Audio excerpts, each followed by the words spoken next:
ఎన్నికల హామీలను అమలు చేయడంలో కూటమి సర్కార్ దారుణంగా విఫలమైందని మండిపడ్డారు అనకాపల్లి జిల్లా వైఎస్ఆర్సీపీ నేతలు.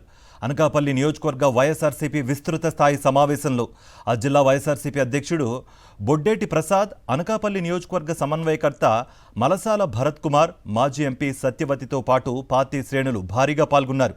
అన్ని విభాగాల్లో పార్టీ పదవులకు సంబంధించి వెరిఫికేషన్ పూర్తి చేసి ప్రతి పోలింగ్ బూత్కి ఏజెంట్లను నియమించాలని సూచించారు. కూటమి ప్రభుత్వంపై ప్రజల్లో అసమ్మతి పెరిగిందని, వచ్చే ఎన్నికల్లో వైఎస్ఆర్సీపీ గెలుపు ఖాయమని నేతలు ధీమా వ్యక్తం చేశారు. ఎన్నికల హామీలను అమలు చేయడంలో కూటమి సర్కార్ దారుణంగా విఫలమైందని మండిపడ్డారు అనకాపల్లి జిల్లా వైఎస్ఆర్సీపీ నేతలు. అనకాపల్లి నియోజకవర్గ వైఎస్ఆర్సీపీ విస్తృత స్థాయి సమావేశంలో ఆ జిల్లా వైఎస్ఆర్సీపీ అధ్యక్షుడు బొడ్డేటి ప్రసాద్, అనకాపల్లి నియోజకవర్గ సమన్వయకర్త మలసాల భరత్ కుమార్, మాజీ ఎంపీ సత్యవతితో పాటు పార్టీ శ్రేణులు భారీగా పాల్గొన్నారు. అన్ని విభాగాల్లో పార్టీ పదవులకు సంబంధించి వెరిఫికేషన్ పూర్తి చేసి ప్రతి పోలింగ్ బూత్కి ఏజెంట్లను నియమించాలని సూచించారు.